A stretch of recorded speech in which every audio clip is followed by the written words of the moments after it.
See, if person can't tell me now, say Pastor Jerry, yes, they don't come out for human being. I go agree with the person 100%. I go take him in hook, line, and sinker, because if Pastor Jerry is still the human being, tell me how Pastor Jerry is they pray for physical, they appear for people dream spiritually, they give them number like this one where they see the testify now, they give them number, and the number where you give the person are the same number call for physical, and now the man they marry now. This man don't come up for this world. He did for the celestial realm. And I hear the testimony. And leave your comment. And remember to subscribe to my channel. I said there is this church she's attending at YKC. I should join. So at first I was reluctant, but later I joined. But along the line, I saw a whole lot of things. Even the wife of the so-called prophet was the one who told me 75% of negative things that I have been wondering, but when she told me those things, I was able to have my conclusion, and I said, this is not the right place for me, and I left. And the man came to me, he knelt down, he begged me. There was nothing he didn't do. He ended my marriage at the cost of this. It wasn't funny. So he came back, he begged me, he said he was going to give me 1.5 million, I should return back to his church. I said, instead of me to come back to your church, I would better go back to my village and serve the deity of my village. I'm not coming. So, and in my family, the thing weighed all of us down. For more than 6 months, I didn't go to church. My siblings, they didn't go to church. Even up till now, some of them, they are still struggling with their faith. It wasn't something to be told of. It wasn't funny. But I thought at the end of the day that this was just, after the man asked me to come back, I told him my response. I thought it ended that way. I never knew that the devil had a bigger plan as surprise. At the end of the day, my aunt gave me the link to NSPPD. I said, please join this fire altar because you can't have this battle alone. This is a severe one. She was also part of that evil church, but left before myself. So I joined. I was praying every morning.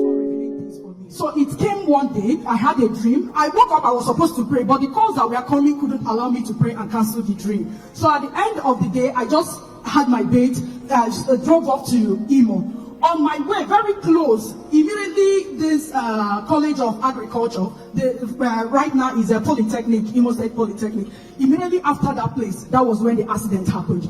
But one thing I heard was, slow down. I was hitting 120 because I was just eager to head to get to school before 3 p.m. So before I knew it, that accident occurred. I had bye. The next thing I had bye. I was now struggling with my steering. And then after a time, it got to a halt. My car got to a halt. I looked at it. The car was not burning. So at the end of the day, it was the military checkpoint that came to rescue me. The army people who were there. Even my door could not open. They had to pull me out from the another side.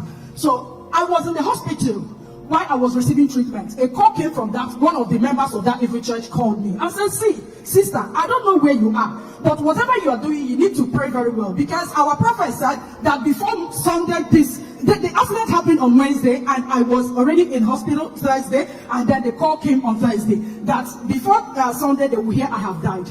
So at that moment I said, really? So it was then the dream I had then recalled to me. I said, okay. I told them there in the hospital, discharge me. I left. I became more intentional on the altar of fire. A month after, I saw the man in my dream this time around again. But I was passing. I said, he called me. He said, Ace. I said, what is it? Are you not done with your evil? Please hold on. I want you to please take everything. Please stop fighting me. I said, what do you mean take everything? This key, I remember seeing this bunch of keys in my mom's dad's village house. These long keys, very old, ancient, primitive long keys. He handed it over to me. There were 6 of them. I said, Jesus, what is this? He said, it was my glory he took. I should take it. I said, what? You took my glory? He said, wait. He went back again. He brought a pillow this time around and gave it to me. I said, this is it. Take it. I collected it. He said, but please, one thing I'm begging you. Stop calling my name on that altar. Stop mentioning my name. I will no longer fight you. I will not fight you again. I've handed over everything which I've collected. Please take it and go. And then I woke up. I said, this is reality, because by the time I woke up, it was 2 a.m. in the night. I started praying again. This thing happened on Papa's birthday. That was on the 22nd of August, 2023. Then I heard Papa said, what stopped it the other time will not stop it again. And this time, the answers will not be delayed. So I started praying with it. Then on the night of 23rd of the same August, so while I was praying, I saw Papa. He came there, singled me out among 5 other ladies who were praying with me on the altar. I don't know them. It was just a dream. Papa started giving me a number. He said, take this number. My daughter, what are you still doing here? You are not supposed to be part of these people here. I said, but Papa, I've not received my evidence. He said he has sent it all. Okay, come, follow me. Come. He started calling a number. While he was calling the number plus 35122, he was calling it in the dream. I was capturing it. I was recording it. I woke up. I saw my phone blink because my son woke me up and said, Mommy, please cover the window. So when I woke up, I saw that my phone showed a light. So I took a pen and then wrote down the number that Papa gave me with all intention that it was Papa Jerry's number that the next day I was going to call. So while I jotted it down, I took my phone. I said, my Wi-Fi is still on by this time. It was 3 a.m., just a minute past 3 a.m. in the midnight. I switched off the phone and then switched off my Wi-Fi and then went back to bed. While I was, the next day I woke up, I said, yeah, Papa called me. Papa gave me his number, let me call. I started calling the number didn't go through. Then I looked at it, I said, there is this number that equally called me that last night. Behold, it was the same number. I took my paper, I looked at it, I said, this is the same number that Papa gave to me. Could it be that Papa called me, I didn't pick, what is going on? So why on that, the number started calling me back again, I picked it. The man said, hello. I said, yeah, hello. And it wasn't Papa's voice. At that point, I got very angry. I said, who are you? You know, very arrogant. Who are you? The guy said, please don't be offended. Are you Mrs. Madu? I said, I'm not Mrs. Madu, sir. So who gave you my number? You know, just like that. And he said, please don't be offended. Can I see your face once again? I want to be sure that you are not Mrs. Madu. I said, I'm not Mrs. Madu. He now put it on the video call. He saw my face. Immediately, he caught it and said, you are not the one. But please, I'm looking for Mrs. Madu. I said, I'm not Mrs. Madu. You've seen I'm not Mrs. Madu. What is it? The man said, oh, sorry, that this fellow lived in my property and then messed it up and lied to me. I have to refund my caution fees and the rest. Please, if you are related, let me know. I said, I'm not related with her. Moreover, I am in Port Harcourt and this person is in Abuja. And I remember prior to that time, I had gone to MTN when I left the evil church. I changed my whole numbers. I went to Glow. I picked up a number and that was the number this guy was calling me with. And from there, you know, that day we trashed it, and then 2 days after he sent me a message, please can he talk to me? I said, what is it? I am not fit, I'm not strong, I'm sick. Then 3 days after he sent a message again, can I call you, can we talk?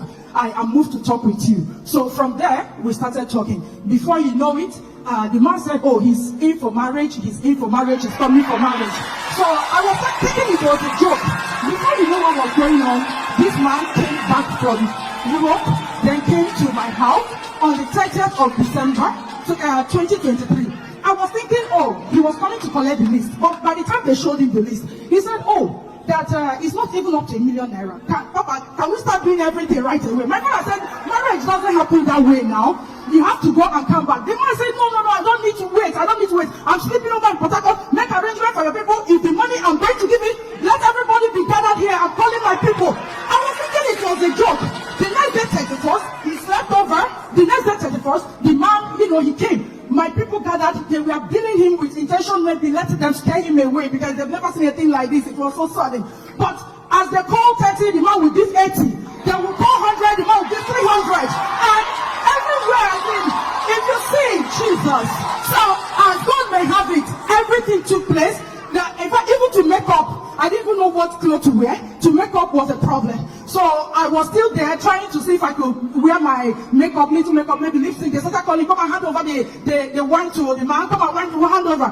I came out, they handed me a cup of wine. I handed over to the man. Behold, he's a doctor. He doesn't reside here in Nigeria. In fact, God gave me double for all the shame, all the troubles. I want to say so now we don't hear this testimony. You get any reason why you no go give your life to Jesus? You get any reason why you no go join us for NSPPD morning prayer? No reason, no. Better begin to join us. Make you also enjoy the one getting where God they do for altar of fire. See you in my next video. Bye for now.